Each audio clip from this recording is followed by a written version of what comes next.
السلام عليكم ورحمة الله وبركاته. أهلا وسهلا بمتابعينا الكرام، متابعين قناة الحياة الزراعية. أهلا وسهلا بيكم في يوم جديد ونبات جديد، وإن شاء الله يكون يوم علينا وعليكم سعيد. النهاردة هنتكلم عن نبات مشهور في الدول العربية عامة كلها، نبات البلوميرا أو نبات الياسمين الهندي أو الفتنة. في كل مكان بيتسمى باسم مختلف، بس الشهرة أكتر بأن هو نبات ياسمين الهندي. في منه طبعا كذا لون، في منه الابيض ابو قلب اصفر، وفي منه الابيض بس، وفي منه الاصفر اكتر من الابيض، وفي منه الاحمر والفوشيا والبينك. الالوان اللي هي الفوشيا والاحمر والبينك دي غالبا في تايلاند. ما شفتهاش انا كتير هنا، شفتها في تايلاند، موجوده في تايلاند بكثره. طيب، النبات دوت يا جماعه نبات خارجي مش داخلي، يعني نبات بيحب الشمس المباشره اكتر منه نبات داخلي، يعني بيعيش اكتر بره ما يعيش جوه البيت. نبات بيوصل لاطوال كبيره، ممكن يوصل ل 7 8 متر. كمان ايه، الري بتاعه ممكن يتسقي كل يوم في الحديقه زي ما انتم شايفين. انا زارعها بره، ممكن تشرب مع النجيله العادي كل يوم في الصيف. في الشتاء احنا كده كده بنخف الري عن النجيله، فبرضه بتتخف عنها الري، فما عندهاش مشكله. نبات نفضي بينفض اوراقه في الشتاء، اول ما الجو يبتدي بره، هي ما بتستحملش البروده العاليه، فبتبتدي تسقط ورقها كله، وحتى الزهر كله بيسقط برضه، ما يفضلش غير الجذوع بس والاطراف بتاعتها. تمام. نبات بيتسمد مرتين في السنه او 3 مرات بالكثير حسب المكان اللي هو موجود فيه. يعني احنا عشان هو مزروع بره في الحديقه مش مزروع في اثاري، فبيتسمد تسميد خاص بيه هو. يعني في اول الشتاء احنا بنسمده تسميد عضوي، نحط له سماد بلدي يعني. وفي في الصيف بنبتدي نحط له سماد كيميائي او مركب اللي هو الان بي كي. بنزرعه وفي اوقات بيتسمد مع النجيله نفسها، يعني ممكن ياخد كمان حديد ويوريا مع النجيله نفسها في اول الشتاء، لان احنا بنيجي في اول الشتاء طبعا بنحاول نقص النجيله على الارض على الاخر، وبعد كده بنبتدي نسمدها عشان نحافظ عليها في الشتاء ما تصفرش، يفضل لونها الاخضر الجميل زي ما انتم شايفين كده موجود طول السنه. فبنضطر نسمد الفتنه معاهم او الياسمين الهندي معاهم مع النجيله. فطبعا ده وضع بالنسبه لنا غير كل الناس اللي ممكن يكون عندها في البيت ما عندوش نجيله، فممكن تسمد 3 مرات او مرتين في السنه زي ما انت عايز، مش مشكله. عشان تاخد منها زهره حلوه زي ما انتم شايفين كده، وفي نفس الوقت الزهره دي ريحتها ممتازه. في التوقيت زي دلوقتي كده يا جماعه بتبقى الريحه طالعه جميله جدا، يعني من بعد العصر تبتدي تاخد منها ريحه جامده جدا جدا جدا، ريحتها حلوه قوي. كمان ايه قلنا الشمس خلاص، الاضاءه بتاعتها اضاءه بتحتاج اضاءه عاليه، بتحتاج تسميد مرتين في السنه. الري اتكلمنا عليه، انت ممكن تسقي كل يوم في الصيف، في الشتاء ممكن مره في الاسبوع، ما عندكش مشكله كل مرتين في الاسبوع.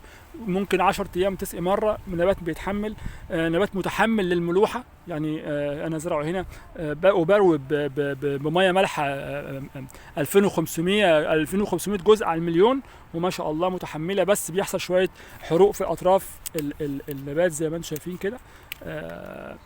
ودي حاجه بسيطه، يعني مش قويه قوي. يعني كل ما يكون الميه حلوه كل ما يكون النبات طبعا احسن وافضل، وبيدي ورقه اخضر يبقى اكتر من كده اخضر وانضف من كده وزهر اكتر طبعا، مع اختلاف الجو طبعا من كل بلد للتانيه. كل ما يكون الجو معتدل بالنسبه لها برضه بيبقى افضل واحسن. طيب، كده اتكلمنا على التسميد، واتكلمنا على الري، واتكلمنا على الإضاءة. فاضل حاجة كمان نتكلم عنها، وهي ازاي نعمل لها إكثار. هو نبات سهل وصعب في نفس الوقت، سهل في الإكثار وصعب برضه في الإكثار في نفس الوقت. إننا عشان تعمل له إكثار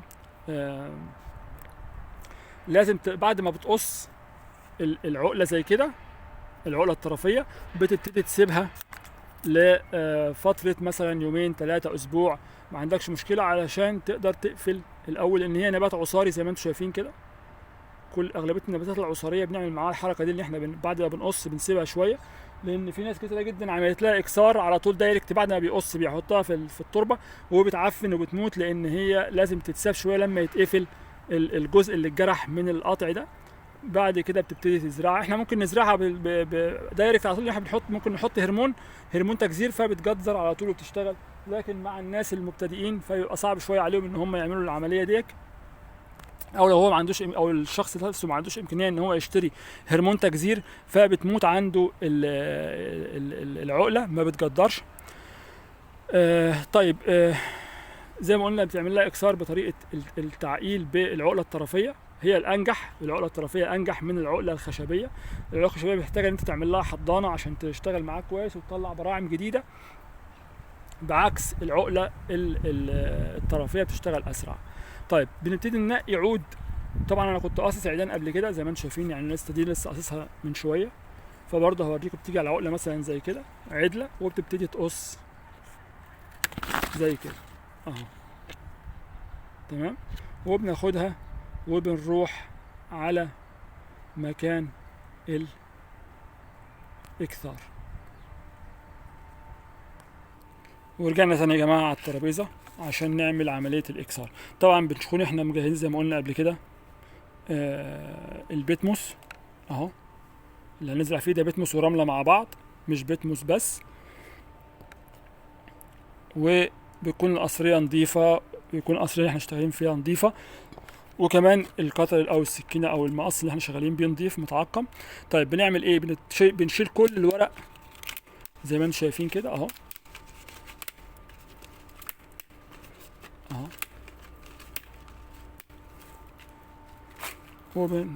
كله بنشيله، وبنخلي بس القلب، هو القلب بتاعها اصلا بيبقى طالع فيه ورق اهو زي ما انتم شايفين كده اهو، ده فيه ورق اهو. او زي دي برضو، دي انا كنت عاملها قبل كده. طبعا انا هقول لكم دلوقتي ليه انا عامل دول وسايبهم بره. النباتات العصريه يا جماعه كلها اللي هي بتطلع عصاره زي كده زي ما انتم شايفين اهو، محتاجين ان احنا قبل ما نزرعها نسيبها يوم واثنين وثلاثه لحد ما تبتدي تقفل. الجزء ده يقفل خالص زي ما انتم شايفين كده، يقفل يبقى مقفول، ما يكونش فيه عصاره خالص عشان ما تعفنش منك وانت بتزرعها. بتسيبها يومين ثلاثه اسبوع 10 ايام، ما عندكش اي مشكله خالص. انا والله مره سبتها اكتر من شهرين وجيت زرعتها وطلعت ولا بيحصل لها حاجه اصلا. تمام. احنا شلنا ورق عشان لان الورق اللي فوق ده يا جماعه لما بتسيبه على اي شتل او اي عقله انت بتعملها بيبتدي يمص الميه اللي موجوده في الجذع اللي انت بتزرعه، فبيأثر على موضوع الجذور. بياخد الميه وبيأثر، بيمتص الميه عشان يفضل عايش، فبيمتص الميه اللي في الجذع فبيموت الجذع بسرعه. لكن لما بتشيل خالص بيبتدي التجذير يبقى احسن واسرع. خلاص، يبقى احنا قلنا عشان تزرع لازم تسيبها بره شويه.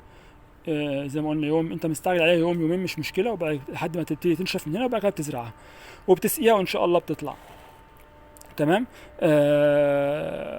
انا بالنسبه لي ممكن ازرعها بسرعه لان انا ممكن احط هرمون تجذير مفيش مشكله. طيب خلاص، يبقى بنبتدي بعد كده بنجيب البتموس زي ما انتم شايفين اهو.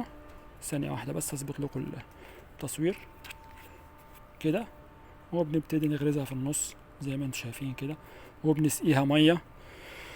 وبعد كده بنسقيها لما بنحس ان التربه بتاعتها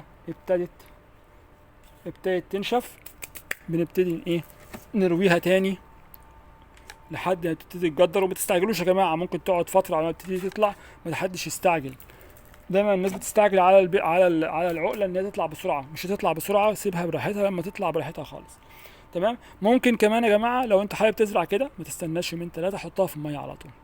يعني ممكن تزرعها كده، عايز تزرعها زي ما هي بعد ما تقصها ما تزرعهاش في البيتموس بقى، حطها في ميه يعني زي كده. انا عامل ده ايدينيوم على فكره، شايفين الايدينيوم ده؟ ايدينيوم انا زرعه في ميه اهو، شايفين مجدر طلع الجذور اهي. عايز تزرع ال ال ال البلوميريا في ميه، حطها في ميه وهتطلع زي الايدينيوم. الايدينيوم نفس القصه، الايدينيوم هتلاقيه برضو هو نبات عصاري زي الياسمين بالظبط، عصارته قويه زي الياسمين. انا قفلته من فوق بمبيد فطري ومن تحت بمبيد فطري، وبعد كده سبته يومين ثلاثه وبعد كده حطيته في الميه. دي واحده مش مقفوله، دي واحده عقله برضو، لان دي الايدينيوم دي مش طرفيه، دي مش عقله طرفيه، دي عقله خشبيه اللي هي تحت الطرفيه على طول تمام. فاضطريت اقفلها من فوق ومن تحت. لكن هنا ده برضو ايدينيوم، دي عقله طرفيه ومطلعه ورقه من تحت اهي، وفي نفس الوقت مطلعه جذور زي ما انتم شايفين اهو، مطلعه جذور اهي في الميه، في ازازه ميه عاديه خالص، ومحطوط لها ميه وخلاص على كده. بعد كده بنقلها بنقلها من الميه بحطها في البيتموس وان شاء الله بتشتغل. يبقى ينفع تتعمل لها طريقه التجذيب بالميه والاكسار بالميه والاكسار بالبيتموس بالعقل الطرفيه زي كده. ودي اكتر طريقتين ناجحين في الياسمين الهندي.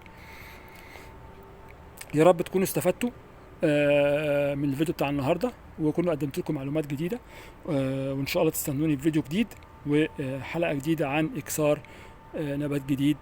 وان شاء الله اشوفكم على خير، والسلام عليكم ورحمه الله وبركاته.